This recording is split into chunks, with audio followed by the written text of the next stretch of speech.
دغه دوه کسان صحابه کرام چې مخکې مې نمونه درته راوړه، حضرت معاذ بن جبل رضی الله تعالی عنه او حضرت ابو موسی اشعری رضی الله تعالی عنه. نبی علیه الصلاة والسلام مبارک چې یمن ته استی څه ورته وایي؟ یسر ولا تعسر، بشر ولا تنفر، وتتاوع ولا تختلف. شپږ ټکي ورته ویلي. شپږ. اوله خبره کې یسر، اساني کوي، اساني کوي، اساني د ملت سره وسایي وکړي. که ته یې وایې چې وسایي څنګه ده، چل یې راوښیې، لږ اساني چل خو راوښیې. څنګه اساني؟ سختي مه کوئ. نو سختي به نه کوو، اساني به کوو. د شریعت په چوکاټ کې چې څوک هغه چاته خبره کوي دا اساني ده، که در شریعت ورسره ووتی دا سختي ده. په شریعت کې داخل دا اساني ده. ته یو چاته ووایې چې ورسه سړی اودس تازه کړه، لمونځ وکړه، وخت د لمانځه دی، دا اساني ده. دا اساني ده. ګور دا چې یو سړی ته منځ نه پکوي، مانځه څخه بلې خوا ته تشویق کوي، دا سختي ده. ګورئ دا مه کوئ. پخوا به خلکو ویله، وایي هغه مخکې اسلامي امارت کې، و یاره د طالبان چې د شادي حکومت چې په یوه سړي 2 واره لمونځ وکړي. ما ویل دا یې هم ښه کار کړی دی، په الله قسم رسول الله هم په کړی دی. حضرت خلاد رضی الله تعالی عنه دا بدري صحابي دی، مسجد نبوي ته راغلی، منځ یې وکړي، منځ یې وکړي، خو لمانځه کې لږ عجله وکړه، قومه جلسه یې سمه نه کول. رالی رسول الله صلی الله علیه وسلم ته سلام وایي، السلام علیکم یا رسول الله. کښېنستی. پیغمبر علیه الصلاة والسلام ورته وایي قم فصلی فانک لم تصلی. ولاړ شه ورسه لمونځ نه دی کړی، بیا یې وکړي. هغه ولاړې بیا یې لمونځ وکړي. چې رالی بیا کښېنستی، بیا رسول الله صلی الله علیه وسلم ورته وایي قم فصلی فانک لم تصلی. بیا یې په وکړي. یار یې خپله کړې و، 2 واره نبي علیه السلام په وکړي. اوس ګوره دا بعضې خلک ناپوهان دي، سر ورخلاص کوي وروره، خو نبي علیه السلام هم په کړی دی. حضرت رسول الله صلی الله علیه وسلم په وکړي، ما هم په وکړي، خو لا مې د رسول الله صلی الله علیه وسلم سره موافقه ده. 4م وار حضرت خلاد ورته یا رسول الله پوه مې که څه کمي ده. نبی علیه الصلاة والسلام ورته وایي قومه جلسه سم نه کوي، دا سم کړه، دا سم کړه. تعدیل د ارکانو خیال وساته. ګور سم یې سر ورخلاص کړي، دا خلق پوه کوي، اساني وکړي د ملت سره. څنګه اساني ورسره وکړه؟ ګوره ما اوس تا خو ډېره ټیټه مرتبه ده، بار بار ما ویلي دي تاسو ته مې سر در خلاص کړی دی، صفا سوتره خبره کوئ، تکه سپینه خبره کوئ، دا درواغو څه پاکه خبره کوئ. دا والله فإن صدق ینجي والکذب یهلک. رښتیا موږ و تاسو څوک کوئ، دا موږ ته د جهنم د اور نه نجات راکوي.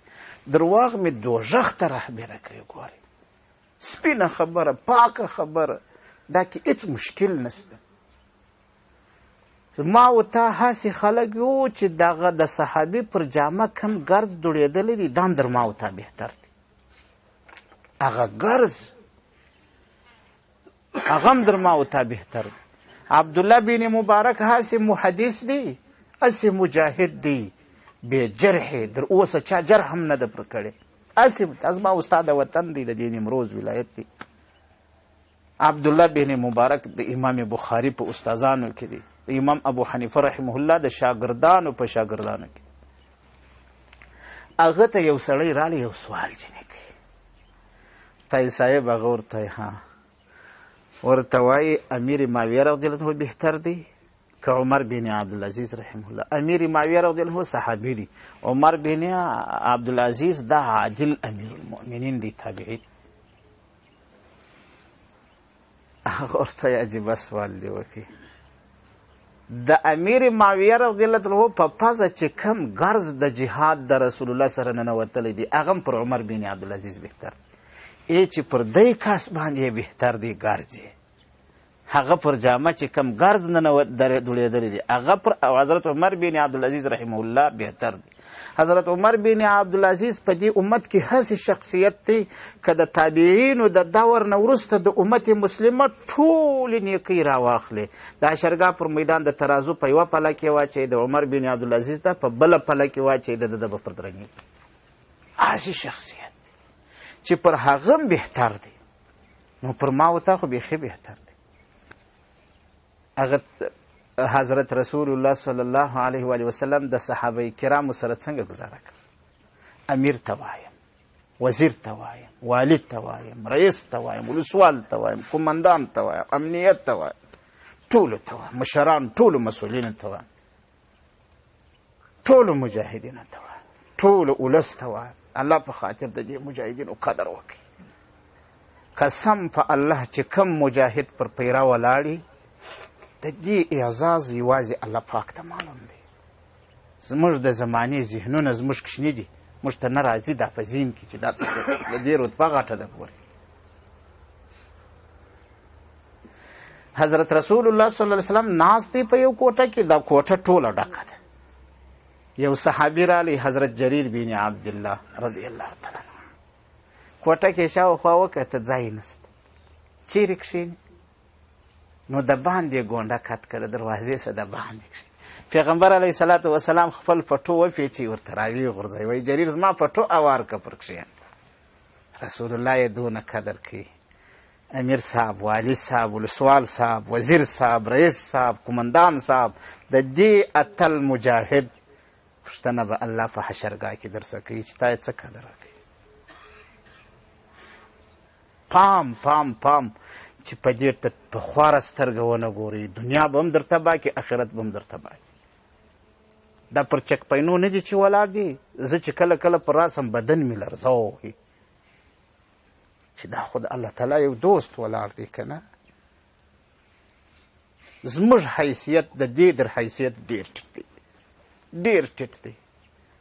او فیصله مې هم دا ده کم څوک چې د دې قدر نه کوي، موټر نه ورته دروي، تلاشي نه ورکوي، شاید د الله تعالی دا لوی ولی دلته ولاړ دی، د هغه چا نظر خیرن دی، الله تعالی د ده پر چهره باندې د نظر نه پرېږدي. نه دی پر پیرزو د الله پاک دا تېرېدونکی، دا خیرن نظره دی، الله تعالی یې نظر نه پر پرېږدي. قدر یې کول پکار دی د دې مجاهدینو. د حضرت رسول الله صلی الله علیه وسلم پټو، د رسول الله پټو هاسې پټو دی، د رسول الله د بدن سره لګېدلی، د رسول الله د بدن سره چې کومه خاوره ولګېږي دا در عرش الرحمن هم بهتره ده، دا در بیت الله هم بهتره ده. هغه پټو ورته راغورځي. حضرت جریر رضی الله تعالی عنه چې پټو ولیدی مچ یې کړي، په بدن پورې وموښو، ستا په پټو څنګه کښېنم که نه؟ بیرته یې لاس په لاس رسول الله صلی الله علیه وسلم ته ور واړوئ. راسئ قدر وکړو خپل په مابین کې، چاته مداخله مه ورکوئ، د دنیا خلکو ته اتحاد جوړ کړئ، اتفاق جوړ کړئ.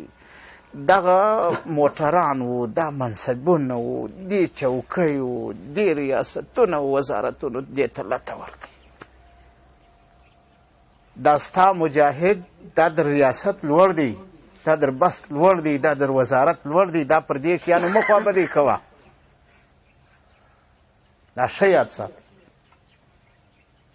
او ګورئ مجاهدینو د امیر په اطاعت کې به اوسېږو. چې لمنځ کوو د امیر په اطاعت کې وکړو، الله پاک یې قبلوي. که لمنځ کوو د امیر المؤمنین بې اطاعتي پکې وکړو، د الله پاک نه درڅه قبلوي. کار به د امیر په اطاعت کوو. جهاد دا د امیر په اطاعت کې الله پاک قبلوي. ګورئ جهاد چې د امیر بې اطاعت یې چې هر ځای کوي، الله پاک یې نه درڅه کوي. دا یاد ساتئ، امیر بې اطاعتي کول نه دي پکار. هاسې عبادت دا د امیر په اطاعت کې خوند کوي، دا ست بیا منظم پاتې شي. بې نظمي جوړول نه دي پکار. پام چې نظم خراب نه کوي، نظم خراب نه کوي. ګورئ یاد ساتئ، که موږ و تاسو په نظم کې وچلېدو بس کار سم. مجاهدین ډېر غټ خلک دي. ګورئ موږ ته نمونه پرته ده د عوامو سره څنګه ګزاره باید وکړو. د حضرت رسول الله صلی الله علیه وسلم د اکا زوی دی حضرت عبدالله بن عباس رضی الله عنه، لوی عالم دی، کاتب وحی دی، حضرت زید بن ثابت رضی الله عنه هغه ته راځي.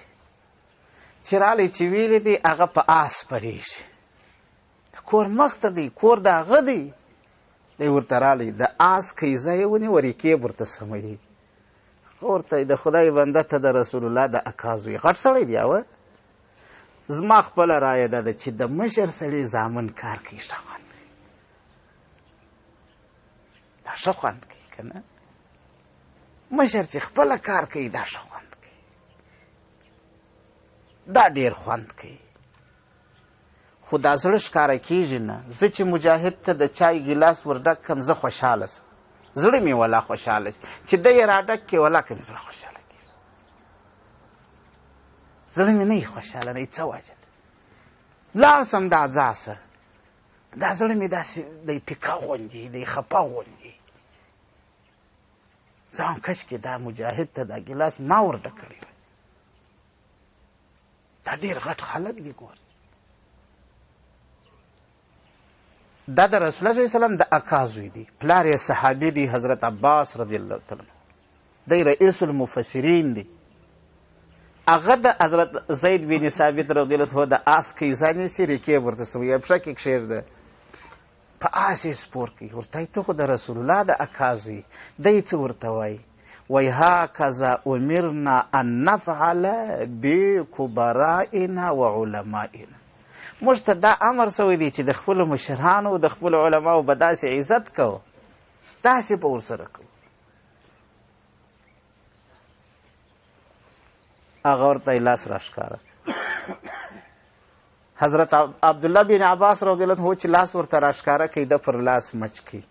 وایي هکذا امرنا ان نفعل باهل بیت رسول الله صلی الله علیه وسلم. صحابه ولې ګټلې وه؟ یو دا چې دیني خبره بې واورېده چې د عمل و په هغه یې عمل کوي، چې منع به و د هغسې اجتناب کوي، ځان یې ساتي. دویم یو بل ته داسې قربانېدل. حضرت زید بن ثابت رضی الله عنه لاس ورمچوي د حضرت عبدالله بن عباس رضی الله عنه، او حضرت عبدالله بن عباس رضی الله تعالی عنه بیا ورته رکاب سموي، آس کیزه ورته ټینګوي. موږ ولې ناکامه یو؟ موږ ولې ناکام؟ زموږ ناکامي دا ده چې مخامخ یو رقم یو، فشاله بیا بل رقم. درواغ موږ وایو، غیبت موږ کوو، بهتان موږ وایو.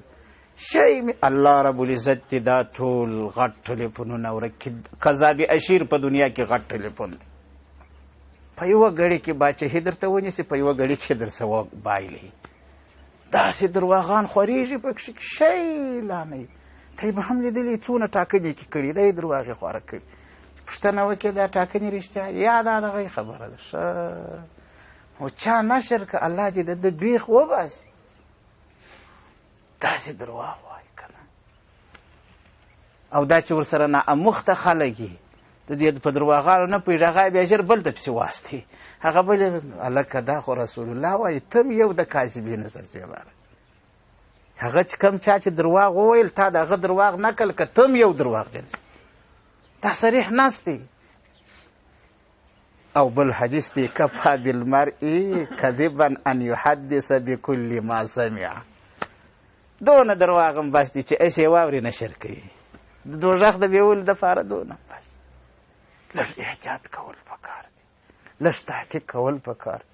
الله پاک وایي وان جاء فاسق بنبأ فتبینوا، یعنې مخ وروه تحقیق وکړه چې دا خبره رښتیا ده که درواغ دی. دا اوس څه وسوه؟ لوی سړی به غلا پورې وتړي، په دې غټ موبایل کې به درته نشر کړي، یا بیا بل څوک درته راوړي، یا به زوی مړی یو انسي شیطان در سره پر بغل سوی، پلان یې خو هم غلا کړې ده، په خبر سوی دی بند پر بند یې درته وکړي، اریان پاته سي. چې پوښتنه یې وکړي او هغه خو دونه درواغ وویل، ښه ژر یې مه نشر کوئ د چا خبرې، د چا خبرې ژر مه منئ. دا ښه یاد ساتئ، اوله خبره خو دا ده چې یسره ولا تعسره، سختي به نه کوئ، سختي به نه کوئ، سختي به نه کوئ، اساني اساني اساني. صحابه ته رسول الله صلی الله علیه وسلم وایي